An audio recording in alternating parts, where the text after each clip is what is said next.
Assalamualaikum warahmatullahi wabarakatuh. Saya dari kelompok 1 akan membawakan materi tentang nasionalisme dan patriotisme. Saya Fajar Ardian Nur Alif dan ini teman saya. Nama saya Eka Kurniawan Agustias Kamstiati dengan NPI 14622000171. Saya Isnah Huratul Uyun, NBI 14622000099. Saya Bagas Purwandaru, NPI 145190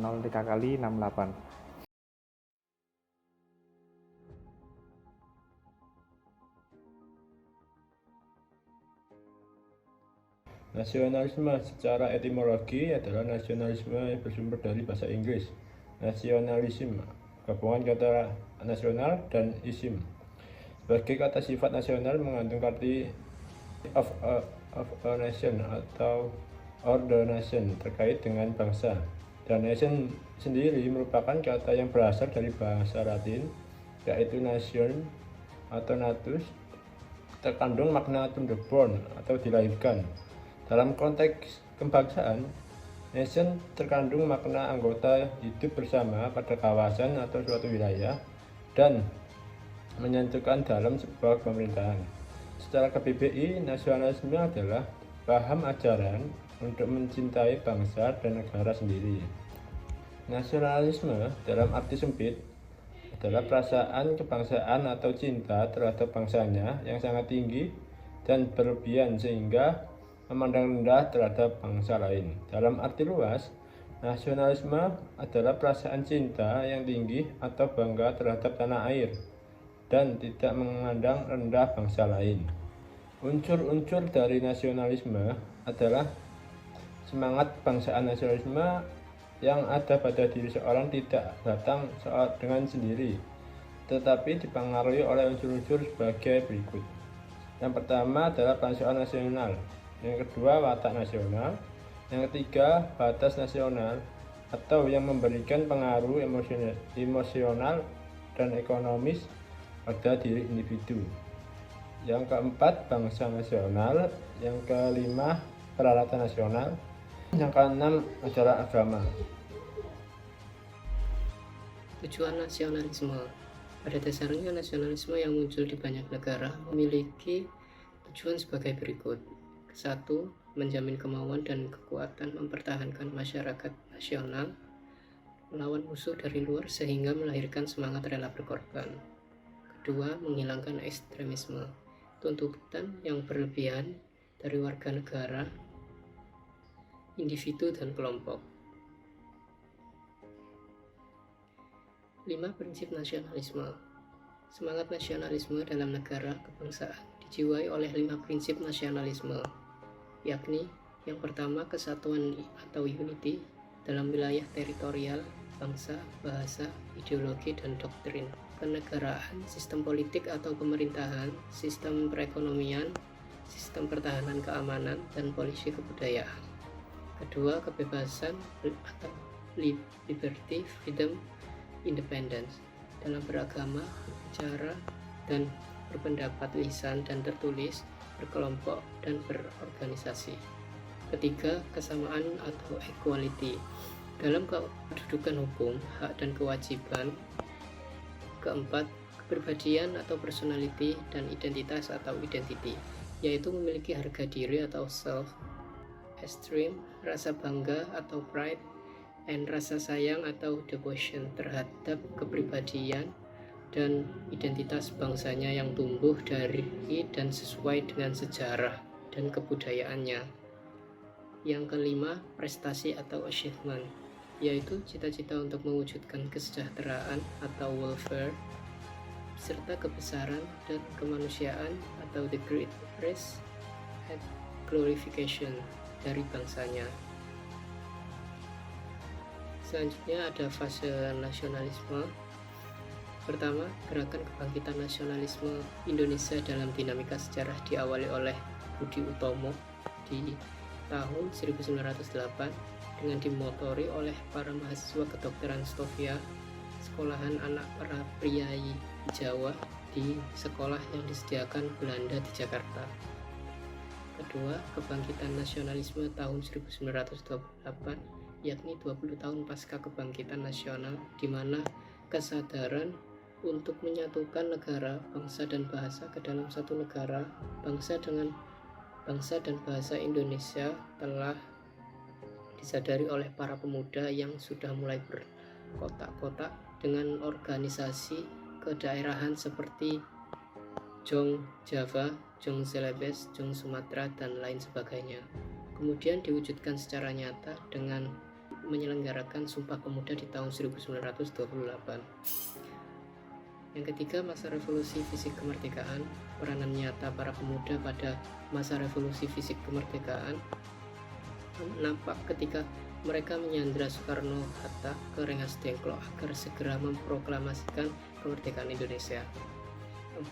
Perkembangan nasionalisme tahun 1966 yang menandai tatanan baru dalam pemerintahan Indonesia.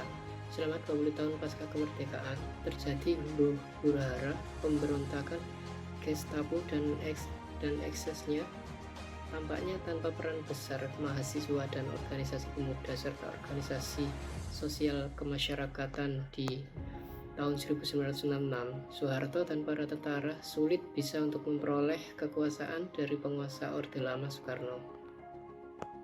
Yang kelima, perkembangan nasionalisme masa reformasi. Nasionalisme tidak selesai sebatas masa pemerintahan Soeharto, melainkan terus bergulir ketika reformasi menjadi sumber inspirasi perjuangan bangsa meskipun melalui perjalanan sejarah yang cukup panjang. Selanjutnya, berikut contoh sikap nasionalisme. Pertama, yaitu mencintai alam dengan menjaga kebersihan lingkungan sekitar. Yang kedua, menciptakan kerukunan antar lingkungan, suku, dan agama. Ketiga, taat terhadap hukum negara. 4. Selalu melestarikan budaya dengan bangga. 5. Berusaha mempertahankan produk dalam negeri. Dan yang keenam, membanggakan negara di kancah dunia. Yang pertama, patriotisme adalah kata patriot dan isme, jadi terdiri dari dua kata yang bersifat kepahlawanan atau jiwa kepahlawanan. Patriotisme adalah sikap yang bersumber dari perasaan cinta tanah air, sehingga menimbulkan sikap, tekad, semangat, disiplin, dan tanggung jawab terhadap eksistensi dan keberlangsungan hidup dan kehidupan bermasyarakat bernegara. Patriotisme dibagi dua, yaitu patriotisme buta dan patriotisme konstruktif.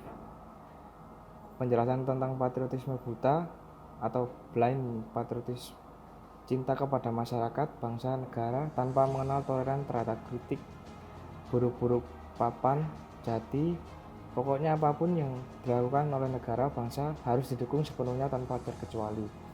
Yang kedua, patriotisme konstruktif, yaitu cinta kepada negara tetapi masih menjunjung tinggi adanya kritik, saran, masukan untuk kemajuan bernegara dalam membawa kesejahteraan bersama. Wujud-wujud dari patriotisme di masa-masa perang dahulu ada masa perang darurat, yaitu tentang mengangkat senjata yang ada dan ikut berperang secara fisik. Yang kedua ada masa damai. Perwujudannya jika di masa damai berjuang, bekerja, bersekolah, berbuat dengan aturan hukum, dan membangun agama, dan masih banyak yang lainnya. Ciri-ciri dari patriotisme adalah mencintai bangsa dan tanah air Indonesia, rela berkorban demi bangsa dan negara, bangga berbangsa bertanah air di Indonesia, dan menempatkan kepentingan bangsa dan negara di atas kepentingan pribadi dan golongan. Perbedaan patriotisme dan nasionalisme. Patriotisme rasa rela berkorban untuk membela bangsa dan negaranya, tempat berpijak, tempat hidup, dan untuk mencari penghidupan. Nasionalisme mengajarkan kepada kita untuk mencintai tanah air, bangsa, dan negara dengan segala apa yang dimilikinya. Nasionalisme dan patriotisme pada Soekarno. Soekarno adalah tokoh yang sangat mempromosikan nasionalisme dan patriotisme dalam perjuangan kemerdekaan Indonesia. Nasionalisme Soekarno tercermin dalam perannya sebagai pemimpin Partai Nasional Indonesia. Dalam perannya sebagai pemimpin Partai Nasional Indonesia, dengan visinya untuk menyatukan rakyat Indonesia dalam perjuangan melawan penjajah Belanda dan menciptakan negara yang merdeka. Sementara itu, patriotisme Soekarno tercermin dalam dedikasinya yang tak kenal lelah untuk mencapai kemerdekaan. Dengan pidato-pidatonya yang memotivasi semangatnya dalam memimpin bangsa Indonesia menuju kemerdekaan pada tahun 1945. Gagasan nasionalisme Soekarno. Pemikiran Soekarno mengenai nasionalisme bertujuan untuk mencintai tanah air dan persatuan Indonesia. Hasrat tersebut diwujudkan dengan pemikiran mengenai Nasakom, demokrasi, Trisakti, sosialisme Indonesia, Nawaksara, dan revolusi yang belum selesai. Nasakom bertujuan untuk mempersatukan golongan yang tidak sejalan saat itu. Tidak ada persatuan semahalnya Indonesia tidak bisa merdeka. Demokrasi bertujuan untuk memilih kepemimpin di Indonesia dengan cara musyawarah mufakat. Tujuan Trisakti adalah menjadi presiden dengan mewujudkan nasionalisme dalam tatanan kebijakan meski selama menjabat belum sepenuhnya terwujud. Cinta tanah air. Dalam pandangan Soekarno mengenai konsep nasionalisme berdasarkan keinginan untuk mewujudkan persatuan pada seluruh rakyat Indonesia. Bangsa adalah yang memiliki rakyat, bersatu padu mewujudkan cita-cita bersama. Soekarno pernah mengatakan bahwa dimanapun orang Islam bertempat, seberapapun jauhnya dari tempat kelahirannya, di dalam negeri yang baru itu, ia tetap menjadi satu bagian dari rakyat Islam dan persatuan Islam. Dan Trisakti berfungsi untuk menerapkan nasionalisme dalam melaksanakan berbangsa dan bernegara. Soekarno menjelaskan pemikiran Trisakti dalam pidatonya di depan sidang umum ke-4 MPRS pada tanggal 22 Juni 1966. Pidato beliau mengatakan bahwa dalam melakukan amanat penderitaan rakyat itu harus tetap dan tegap berpijak dengan kokoh dan kuat atas landasan Trisakti, yakni berdaulat dan bebas dalam berpolitik, berkepribadian dalam berbudaya, dan berdikari dalam ekonomi. Nasionalisme dalam Soekarno mengacu pada semangat yang ditanamkan dalam perwujudan untuk meraih kemerdekaan Indonesia dari penjajah Belanda. Ia memainkan peran kunci dalam memimpin gerakan nasionalis dengan menggalang persatuan rakyat Indonesia di sekitarnya, mendorong kesadaran akan identitas bangsa, dan mengedepankan cita-cita kemerdekaan sebagai tujuan utama. Nasionalisme Soekarno juga tercermin dalam pemikiran politik dan pidato-pidatonya yang mempromosikan kemerdekaan dan berdaulat Indonesia sebagai hak yang tak terbantahkan bagi bangsa Indonesia.